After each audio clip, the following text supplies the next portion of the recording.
Day 362 of the Ukrainian War Map, also known as the Russo-Ukrainian War. Juzzy here, and today is another update as I take a simplified and down-to-earth approach to some of the most important happenings on the ground in Ukraine.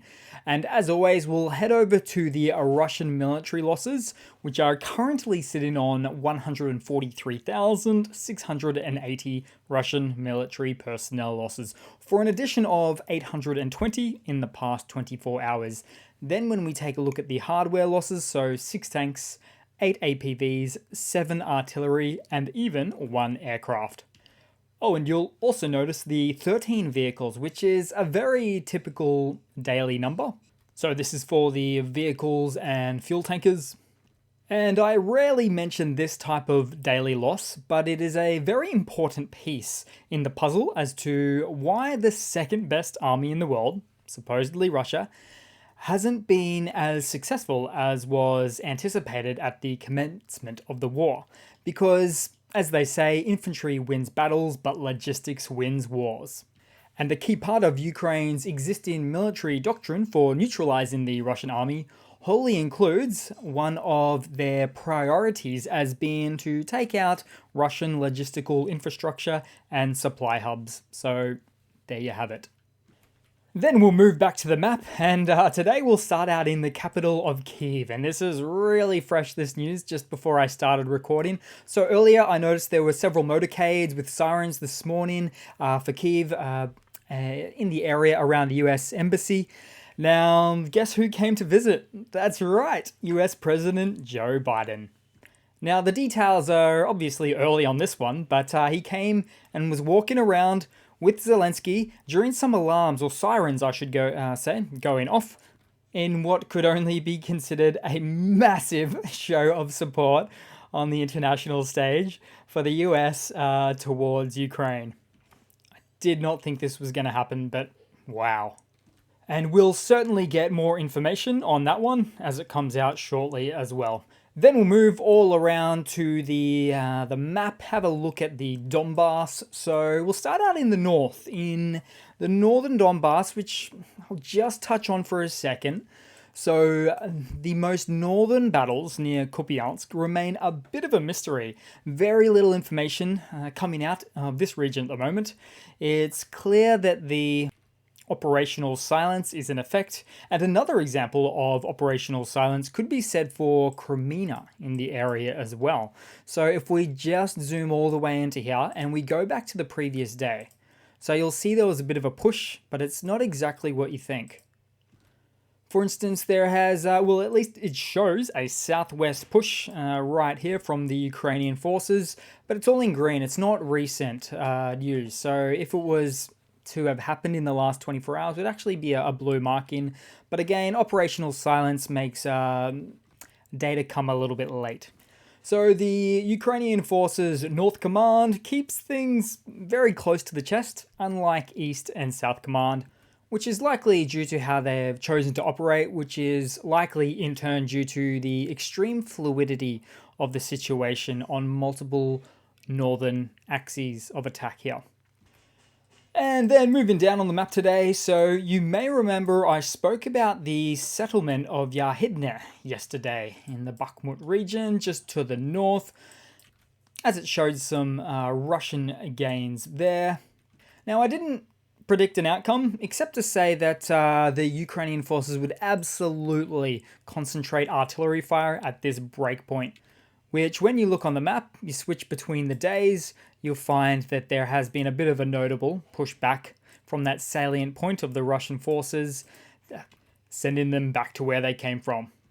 Then we have some more footage of multiple Ukrainian tanks roaming just southwest of Ivaniska, right around here, engaging Russian dugout positions nearby.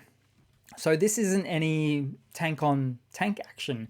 It could be argued that it's really tank-on-infantry once again. But also, Russian forces are clearly having some issues, some more problems in the south of Bakhmut. As you can see, there's BMP-2, Russian BMP-2, infantry fighting vehicle, Ukrainian BMP-2, pushes them further south. But it's not all sunshine and rainbows here, because in a larger context, the armed forces of Ukraine are here to perform a significant and grinding battle of attrition of the Russian forces. So could Russia still take Bakhmut? Well, it's certainly within the realm of possible outcomes, but hypothetically, let's say Russia does end up taking Bakhmut. It's this 10 to 20 mile front line or less, probably about 10 to 15 at most. That would still significantly and single-handedly liquidate such a large portion of Russian army forces, both hardware and personnel depletions, once all is said and done, turning this region into a real meat grinder patch of land. So in the process, taking about 10, 20, 30, 50, 80,000 Russian infantry personnel, that might or might not even include wounded. It might just be KIA. So depends if that is a failure or a success. You decide.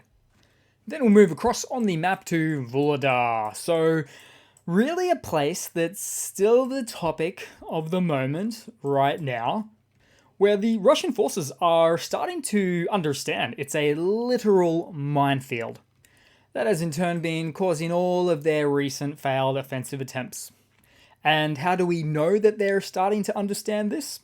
Well, because the Russian forces have started to bring out the mine clearers, of course. Oh, that's singular, just a single mine clearer. That being the Russian UR-77 mine clearing vehicle. Now, I almost wish I could say this mine clearer rolled over a mine. I would really love to point out that irony, but instead it took a hit from Ukrainian fire, then started rolling away with a small fire coming out of its top hatch. Then, once the fire set off the line charges inside, the vehicle was obliterated, genuinely obliterated.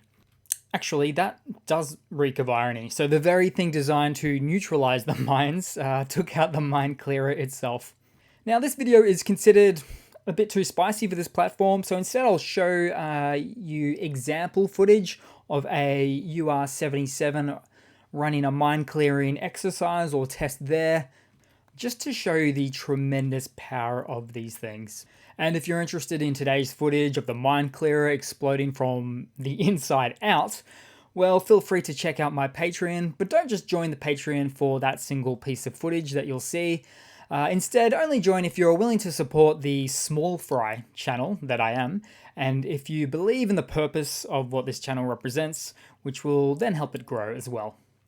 Then back to Volada. So the Ukrainian forces managed to gain a foothold in the central part of the cottages, slightly northwest of Mikilska. Now the map isn't updated as yet for this. And not to mention a small Russian attack was repelled yesterday as well. So all of this means that Ukrainian troops have completely cut off the Russians' initial line of attack and have even gained some ground in the process. Then lastly, somewhere in the east, so another Russian Su-25 was taken down. We haven't got the footage for this one yet, so without any verifiable proof as yet on this one, it's not something that I'm willing to really get into so much, at least right now. Oh, and I should say lastly in this region, somewhere in the Donbass, yet another Russian T-90M tank was taken out. This one occurred closer to the edge of Kharkiv to the north. So Kharkiv and Luhansk, the Luhansk Oblast, which makes up a part of the Donbass. And this is actually now the 12th documented example of this modern platform. So that's the T-90 Russian MBT that has been destroyed, damaged, or captured in Ukraine.